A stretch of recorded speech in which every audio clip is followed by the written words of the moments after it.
David, interesting game tonight. A few first team regulars left out of the squad. What were your thoughts on what happened out there? First of all, I thought they played very well. They weren't really left out. There was only one left out, that was John Costello. The rest of them were forced by injury. So, just the way it turned out.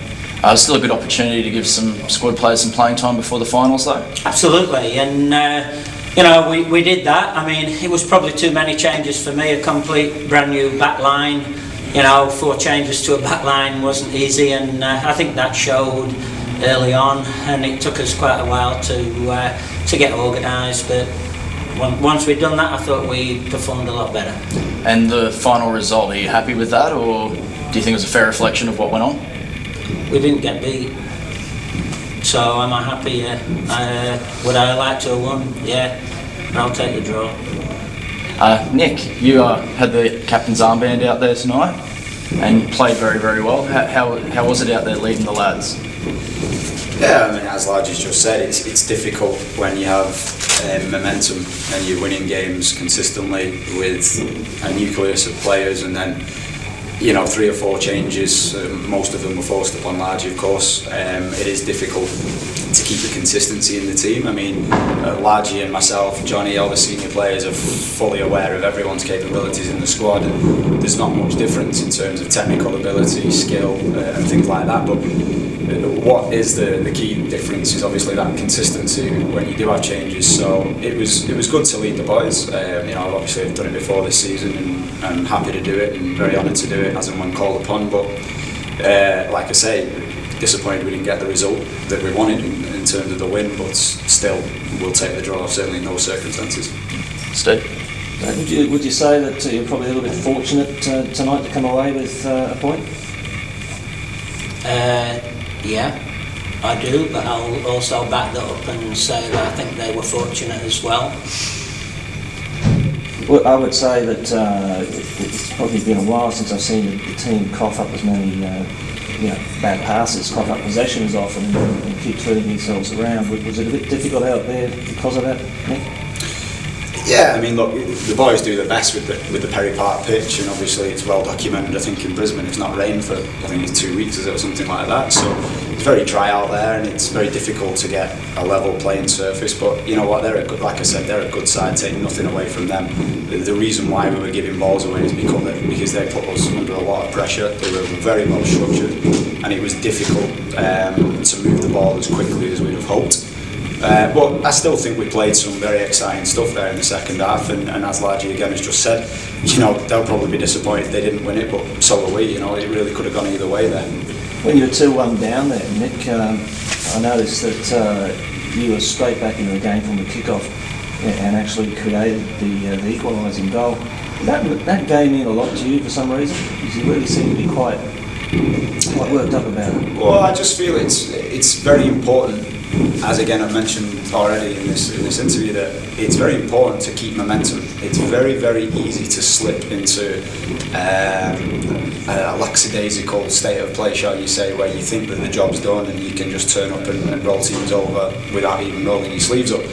I don't think there was an element of that tonight, because I think the boys were fully aware that the job wasn't done, and we were well up for it. But sometimes things don't work out. You can't play that champagne football all the time, and I just felt that we were a little bit loose in the first half, a little bit easy on them, shall we say. Maybe not as many tackles should have been hit as what they were. They were dancing through us quite often, and I think sometimes you've got to get a little bit of grunt in you, and when you're not playing the great football, you've got to make yourself difficult to beat. And I just wanted to make sure that the boys on the pitch tonight were fully aware of the situation, and yeah, it was an interesting to find myself in the right wing position straight after the kick-off, but I just tried to pass it as quickly as possible and get back.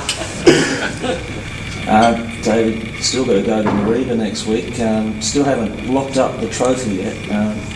That's an ordinary sort of place to have to go to try and get your hands on it, isn't it? Are you looking forward to the game next week? I look forward to every game, Steve. That's why we come out here 3 nights a week and play at the weekend. It's a fantastic place to be, no matter no matter what, you know, football's football, and we wouldn't be here if we didn't want to be there. So yeah, of course we want to be there, and it will be very nice to you know, pick the 3 points up there, especially in the heated cauldron of probably 2,000 people next week. So yeah, it'll be very nice. Well, let's say you do wrap it up next week. What's in it for the rest of the season? You'll have 4 or 5 games. Any goals to chase there, Nick? Yeah, well, of course, I think it's, again, well documented that we're on a bit of an unbeaten run.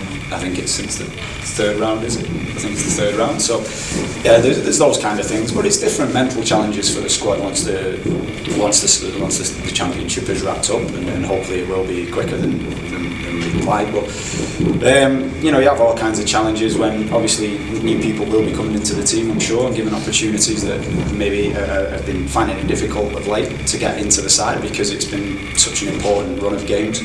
And those challenges mentally are to make sure you stay focused after you know, we still have a duty every time you pull on a Brisbane Strikers shirt.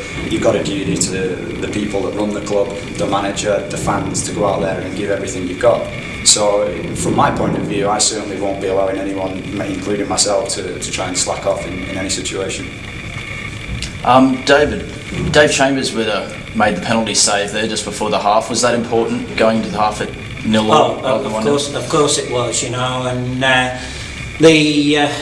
the most important thing for me was the fact that David was called upon tonight to pull off quite a few saves, and he's had a reasonably easy run over the last probably 7 or 8 weeks, and to have done what he's done tonight, and you know, when I'm asked the question, maybe they could have got away with the win. Yeah, they could, and he was one of the main instruments in stopping that from happening. So I was very pleased for David tonight. I thought he was probably our best player.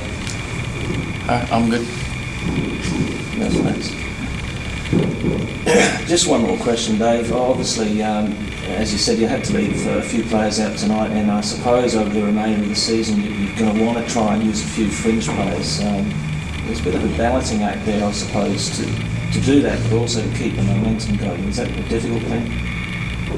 No, not at all, Steve, because I've said to the boys, and again, I think I've said to you, mate, I want us to get better and better and better, and the only way we're going to do that is play the best team available every week. So if fringe players think that they're going to get an easy ride, then I'll apologise right here and now and say that won't happen. I will play the best 11 that are available, and the only time I haven't done it is tonight, and I just felt that Johnny needed, you know, to rest the legs. He's had a couple of niggly little knocks. He's got a few more years on his calendar than some of the boys, and he probably needed that rest. And you know, but if he thinks he's looking for another one, I'm sorry, he won't get one. So yeah, I don't have a problem with it. I'll pick the best team available. Thanks a lot. Yep. Thank you.